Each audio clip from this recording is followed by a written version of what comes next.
Pernah nggak sih lo nonton film yang secara nggak langsung nyentil hati lo? Bukan karena kisah cintanya, bukan karena plot twistnya, tapi karena keberanian karakternya buat hidup. Bener-bener hidup, bukan sekadar eksis, tapi bangkit meski dunia bilang lo nggak bisa. Hari ini kita bahas Big World, film Cina 2024 yang mungkin nggak banyak orang denger.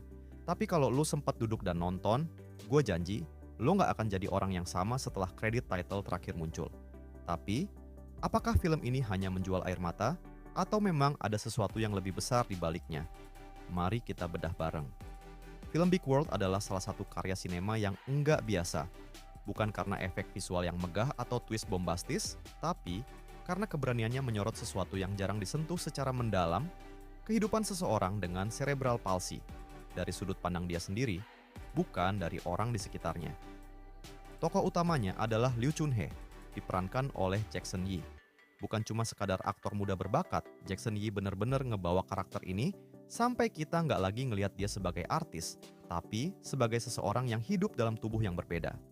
Nggak mudah, nggak semua film berhasil bikin penontonnya merasa bahwa mereka mengerti, bahkan hanya sebagian kecil, tentang apa yang dialami oleh seseorang dengan disabilitas. Tapi film ini nyaris berhasil, nyaris karena nanti kita bakal bahas bagian sensitif soal castingnya. Yang bikin Big World ini beda adalah caranya mengangkat tema besar, tanpa terasa menggurui. Di balik perjuangan fisik Chunhe, ada lapisan-lapisan cerita soal hubungan keluarga, terutama dengan neneknya. Sosok nenek ini bisa dibilang adalah poros emosional dari film ini. Dia bukan cuma mendukung, tapi juga memperlakukan Chunhe seperti manusia, bukan sebagai seseorang yang harus selalu dijaga dan dibatasi. Dan ini yang jadi pertanyaan penting yang dilemparkan film ini. Apakah kita benar-benar menghargai keinginan dan impian seseorang dengan disabilitas? Atau kita malah ngebatasi mereka karena kita takut mereka terluka? Di satu sisi, film ini tampil sangat emosional, menyentuh, bahkan inspiratif. Tapi di sisi lain, gak semua orang sepakat bahwa film ini 100% berhasil. Beberapa kritik menyebut bahwa naskahnya terlalu tipis. Ada momen-momen yang terasa terlalu panjang, beberapa subplot kurang kredibel, dan pengembangan karakter tertentu terasa terburu-buru. Secara teknis, ini bukan film yang sempurna. Tapi kadang, ketidaksempurnaan itu justru bikin film ini terasa lebih manusiawi. Durasinya lebih dari 2 jam. Buat sebagian orang, ini jadi tantangan sendiri. Tapi buat yang sabar dan terbuka, Big World justru memberikan ruang buat kita buat refleksi tentang diri kita sendiri, tentang cara kita memperlakukan orang-orang yang beda dari kita. Nah, sekarang kita masuk ke isu yang agak sensitif, tapi penting buat dibahas, yaitu soal casting.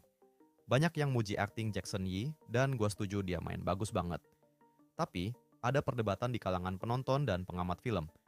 Kenapa peran tokoh dengan cerebral palsy nggak diperankan oleh aktor yang memang punya disabilitas itu sendiri? Ini bukan soal meremehkan kemampuan aktor non-disabilitas, tapi soal representasi dan kesempatan.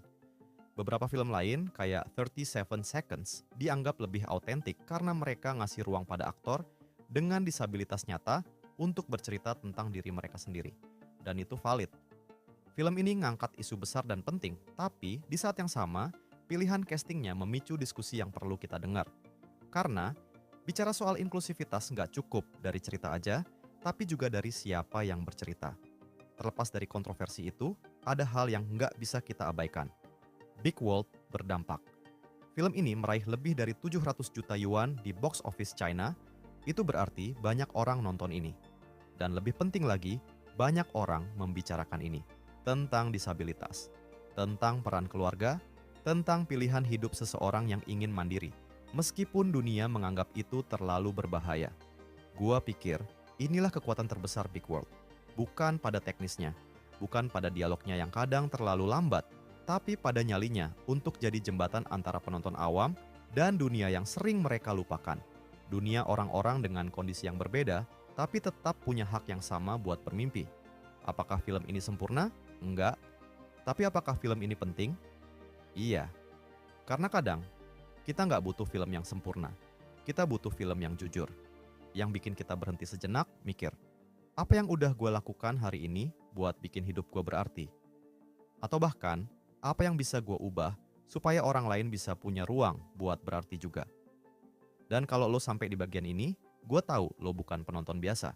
Lo haus akan cerita yang punya makna lebih. Jadi, pertanyaan gue, lo bakal kasih kesempatan ke Big World? Atau lo bakal ngelewatin film ini dan lanjut scroll TikTok kayak biasa? Kalau lo mau lihat dunia dari sudut pandang yang belum pernah lo rasain, film ini layak banget buat masuk watchlist lo. Kalau lo suka pembahasan kayak gini, klik tombol subscribe sekarang juga. Karena gua bakal terus bahas film-film yang bukan cuma keren, tapi juga punya bobot emosional dan sosial yang kuat. Like video ini kalau lo merasa topiknya penting, dan share ke teman lo yang perlu nonton ini. Dan gua pengen denger pendapat lo di kolom komentar. Haruskah peran disabilitas hanya dimainkan oleh aktor disabilitas? Atau selama niatnya kuat dan hasilnya menghormati, itu sah-sah aja. Sampai ketemu di video selanjutnya. Stay kritis, stay manusiawi.